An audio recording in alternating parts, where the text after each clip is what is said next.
आज आप लोगों के सामने मैं मेरे नेता, मेरे पिता आदरणीय रामविलास पासवान जी के संघर्षों की कसम खाकर आप लोगों से ये वादा करके जाता हूं कि जब तक चिराग पासवान जिंदा है, ना संविधान को कोई खतरा है, ना आरक्षण को कोई खतरा है।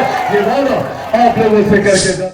विपक्षी दल के भी लोग हैं, विपक्षी दल के तमाम नेता आप लोगों के बीच आएंगे, आप लोगों से बड़ी बड़ी बातें करेंगे, पर हकीकत है कि ये लोग आप लोगों से आपकी संपत्ति, आपकी अर्जित की हुई जमीन, आपकी जायदाद छीनने का ये लोग नीति तैयार। आप लोगों की जितनी जमीन है, जो भी जायदाद है, जो भी गरीब किसान की छोटी जमीन हो, गरीब मजदूर की संपत्ति हो, या चाची आप लोग का गहना जेवर जो भी है, अगर ये कांग्रेस की सरकार, राजद की सरकार, इनके गठबंधन के दल अगर सत्ता में आते हैं तो उस पर 55% उस पर टैक्स लगाने का ये लोग काम करने जा रहे हैं। जो भी आप लोग की संपत्ति,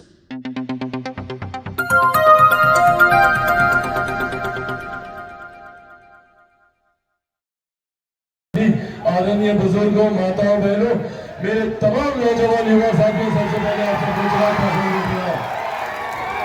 साथियों, आज आप लोगों के बीच एक आग्रह करने आया हूं। आप सब जानते हैं कि देश में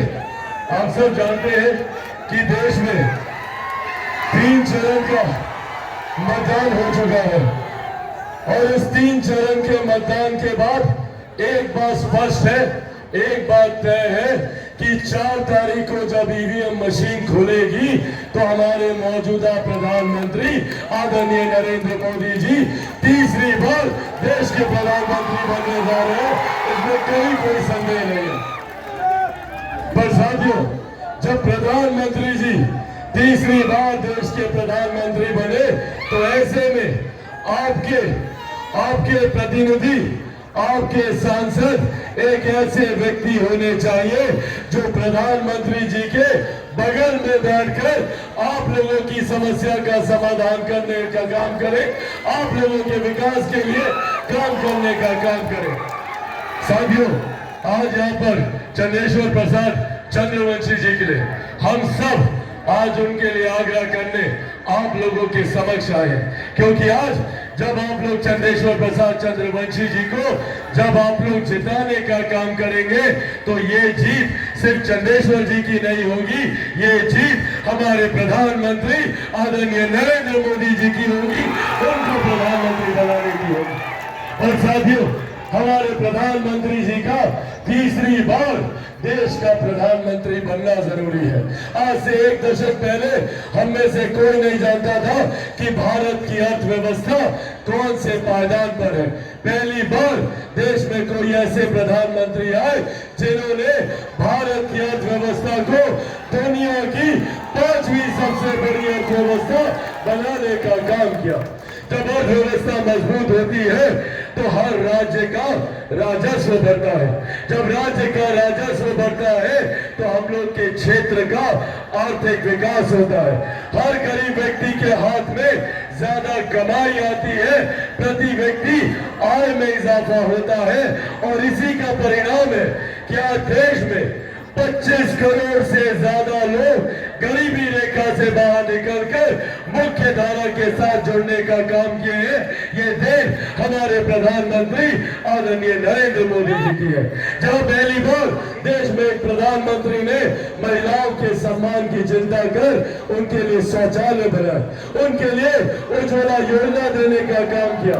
पहली बार देश में एक प्रधानमंत्री ने सुनिश्चित किया कि कोई भी व्यक्ति आर्थिक अभाव में इलाज से वंचित न रह जाए। उन्होंने हर गरीब व्यक्ति के लिए 5-5 लाख रुपए का मुफ्त इलाज कराकर आयुष्मान योजना को धरातल पर उतारा। साथियों, जहां एक तरफ हमारे प्रधानमंत्री ने गरीब कल्याण के लिए हर संभव योजना बनाई, आज हम लोग को गर्व होता है कि देश की नहीं दुनिया की सबसे बड़ी गरीब कल्याण की योजना, जिसका श्रेय मैं मेरे नेता, मेरे पिता आदरणीय रामविलास पासवान जी को भी दूंगा कि आज उनकी वजह से प्रधानमंत्री गरीब जन कल्याण योजना के तहत देश में 81 करोड़ लोगों को मुफ्त में राशन दिया जा रहा है। ये देन हमारे प्रधानमंत्री जी की है। साथियों, जहां एक तरफ प्रधानमंत्री जी, हमारी डबल इंजन की सरकार, हमारे मुख्यमंत्री आदरणीय नीतीश कुमार जी हर संभव प्रयास कर रहे हैं गरीबों को मुख्य धारा के साथ जोड़ने का, तो वही विपक्षी दल के भी लोग हैं। विपक्षी दल के तमाम नेता आप लोगों के बीच आएंगे, आप लोगों से बड़ी बड़ी बातें करेंगे, पर हकीकत है कि ये लोग आप लोगों से आपकी संपत्ति, आपकी अर्जित की हुई जमीन, आपकी जायदाद छीनने का ये लोग नीति तैयार कर रहे हैं। याद रखिएगा, ये वही लोग हैं जो लाठी में तेल पिलाकर अत्याचार करने का काम करते हैं। ये वही लोग हैं जो नौकरी के बदले जमीन आप लोगों की हड़पने का काम करते थे, और आज तो सुनियोजित तरीके से जायदाद हड़पने का ये लोग काम करने वाले हैं। एक इनहेरिटेंस टैक्स जिसके बारे में आप लोगों ने सुना होगा, विरासत पे टैक्स लगाने का प्रावधान कांग्रेस और राजद के तमाम घटक दल मिलकर करने का प्रयास कर रहे हैं। क्या है ये विरासत टैक्स? आप लोगों की जितनी जमीन है, जो भी जायदाद है, जो भी गरीब किसान की छोटी जमीन हो, गरीब मजदूर की संपत्ति हो, या चाची आप लोग का गहना जेवर जो भी है, अगर ये कांग्रेस की सरकार, राजद की सरकार, इनके गठबंधन के दल अगर सत्ता में आते हैं तो उस पर 55% उस पर टैक्स लगाने का ये लोग काम करने जा रहे हैं। जो भी आप लोग की संपत्ति होगी उसका 55% हिस्सा ये लोग अपने खजाने में कैसे जोड़े, उसकी विधिवत व्यवस्था ये लोग तैयार करने जा रहे हैं। इसीलिए साथियों, आज ये आग्रह करने आप लोग के बीच आए हैं कि एक ऐसे नेता है जो गरीबों को मुख्य धारा के साथ जोड़ने का काम करते हैं। दूसरी तरफ ये लोग हैं जो आपकी संपत्ति लूटने की तैयारी कर रहे हैं, और ये बात छुपी रहे तो ये लोग झूठ बोलने का भी काम करते हैं। राहुल गांधी हो, प्रदेश के राजद के नेता हो, ये लोग झूठ फैलाने का काम करते हैं। कभी बोलेंगे संविधान खत्म हो जाएगा, कभी बोलेंगे आरक्षण समाप्त हो जाएगा, कभी बोलेंगे लोकतंत्र की हत्या कर दी जाएगी। ये लोग लोकतंत्र की चिंता करेंगे जिन लोगों ने सन 75 में आपातकाल लगाकर सही मायनों में लोकतंत्र की हत्या करने का काम किया। आज ये लोग लोकतंत्र के संरक्षक बन रहे। साथियों, आज आप लोगों के सामने मैं मेरे नेता, मेरे पिता आदरणीय रामविलास पासवान जी के संघर्षों की कसम खाकर आप लोगों से ये वादा करके जाता हूं कि जब तक चिराग पासवान जिंदा है, ना संविधान को कोई खतरा है, ना आरक्षण को कोई खतरा है।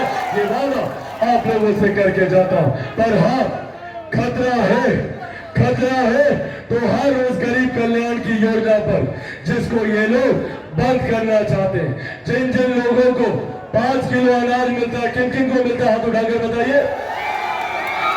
मिलता है ना अनाज? अगर ये लोग जीत कर आए तो ये अनाज मिलना बंद हो जाएगा। चाची याद रखिएगा, घर पर जो 5-5 किलो सबको मिलता है ना, सब मिलना बंद होगा। आयुष्मान जो 5 लाख रुपए तक का मुफ्त इलाज होता है, अगर ये लोग महागठबंधन वाले जीते तो वो इलाज का पैसा मिलना बंद हो जाएगा। उज्ज्वला का गैस मिलना बंद हो जाएगा, किसान सम्मान निधि मिलना बंद हो जाएगा।